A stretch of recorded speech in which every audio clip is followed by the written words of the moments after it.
Everyone, welcome back. I'm coming off the back of recording another one, so forgive me if I sound worn out. I'm your host as ever, Purple Midnight. Welcome back to my little review show I do mostly on my own, but sometimes with others. It's me on my own once more. You get to listen to my fucking horrific voice that I hate. It's probably not that bad, but I just hate the sound of my voice. Can't remember if I said it, but I am your host, Purple Midnight. Today I will be covering Dying Light, the parkour zombie hack and slash classic that is well beloved for good reason in comparison to a similar game called Dead Island we are all familiar with.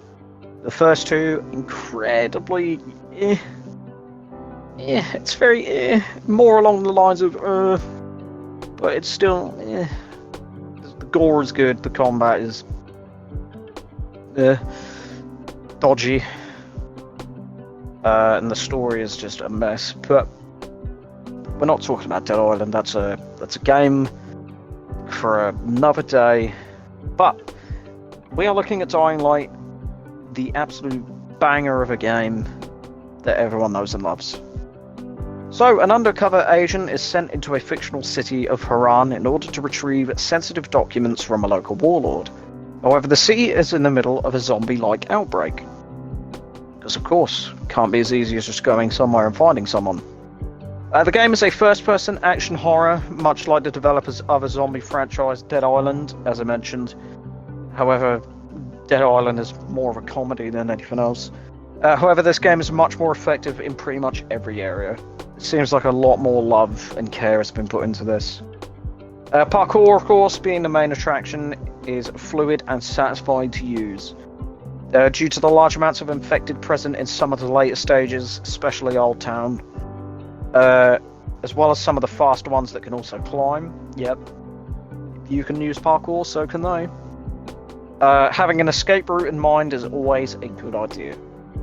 The game, of course, has a day and night cycle, which is always good in a game. I hate when it just feels like hours are going by and nothing happens, except it has a catch, if you couldn't tell by the subtitle of Good Night, Good Luck. Much like Dead Rising, things get a lot worse when the sun goes down. I'm not making a Minecraft comparison, for God's sake. This is a Dying Light video. Extremely dangerous volatiles, fast, strong, and fucking horrifying zombies come out to hunt, as well as regular infected being sometimes able to gain increased speed and strength. Which is fun. I love having random chance bullshit happen to me. Staying out past dark will, however, grant the bonus of double XP. You can use traps found out throughout the world in order to slow the volatiles. Stasi, do you mind? I'm trying to record. Have you just bought a present? Okay, thank you.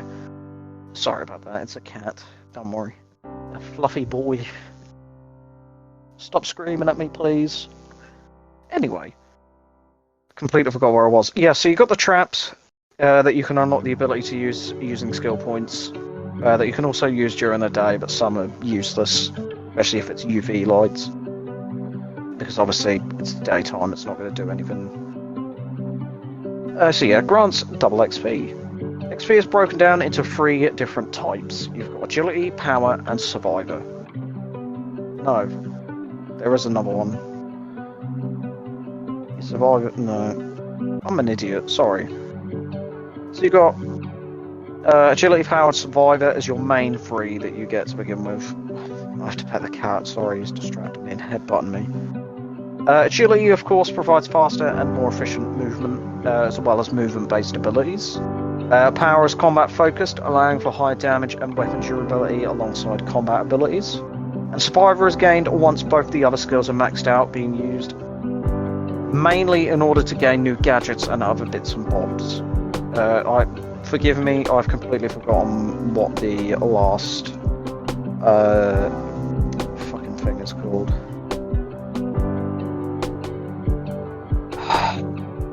What is it called? Basically, you get it right at the end and use it to level up your weapons and stuff. Thank you for handing me my phone. Swishing. Yep, thank you. Apologies, I was talking to my wife, who's on the channel a good few times. mainly with our movie reviews that we are bringing back. We watched a film tonight. It was crap, but it'll be funny. Anyway, it's a little something for you to look forward to. Unless it's already come out by the time this video has, then in that case I'm just talking out my arse. But don't matter. As mentioned, weapons have durability, which is always fun. Being weakened the more they are used, because that's how it works. The higher the rarity of the weapon, the stronger they are. They can be fixed using spare parts, but can only be done a limited number of times. So yeah, don't pick favourites, because you are going to lose it. Firearms cannot break, but firing them will cause more of those fast-moving zombies to appear and hone in on your location. Pardon me. Much like Dead Island and Rising, weapon crafting and upgrading is a key part of survival. Collected blueprints excuse me. I don't speak English apparently. Collected blueprints require resources, there you go, and a certain type of weapon to craft, but can provide a huge bonus to both damage and durability. Alongside your usual world-building lore collectibles, your notes, your audio tapes, you've seen them a million times, you can find items to collect, mainly flags and zombie trophies. Flags are found usually at the top of the tallest buildings of Haran, and trophies are typically found in seemingly random spots. I cannot tell you for the life of me where they are. Safe zones can be established in each of the map's different areas. These are typically overrun by the infected, or in Old Town, some of the hostile survivors, needing to be cleared and secured in order to be safe. You can use these places to sleep, change gear, and accept different bounties, which are essentially mini objectives. Quarantine zones are repeatable areas of the map which contain items that can be given to quartermasters for XP. These areas are again overrun, but also require some puzzle solving to complete. The items found in the areas can also be randomly airdropped in or found defended by stronger infected or humans. They are literally called drops. There's not much else to really say about them. The game contains a large amount of paid DLC. Honestly, it's almost shocking that it's not published by EA, mainly being cosmetics and weapon blueprints. However, some of them are actual gameplay DLCs, most importantly The Following and Hellraid, both of which will receive their own videos, so I will not go into too many details. Dying Light, as mentioned, is an incredible game, being a serious standout from your traditional zombie media. The parkour is the main change that makes it all worth it, being something not seen before, at least as far as I'm aware.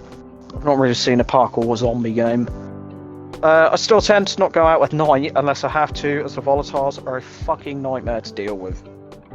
So yeah, that is about it. That is probably the most I've written for a review in a while. Now I'm going to let my voice rest for a little bit. Anyway, that about sums it up. Thank you ever so much for listening. I've been your host once more. As ever, Purple Minute 8, thank you for listening to me ramble for about 10 minutes. We'll call it 10 minutes. Get some of that ad revenue even though I'm not even monetized. Hell yeah. But anyway, thank you ever so much for listening, and I will see you in the next one.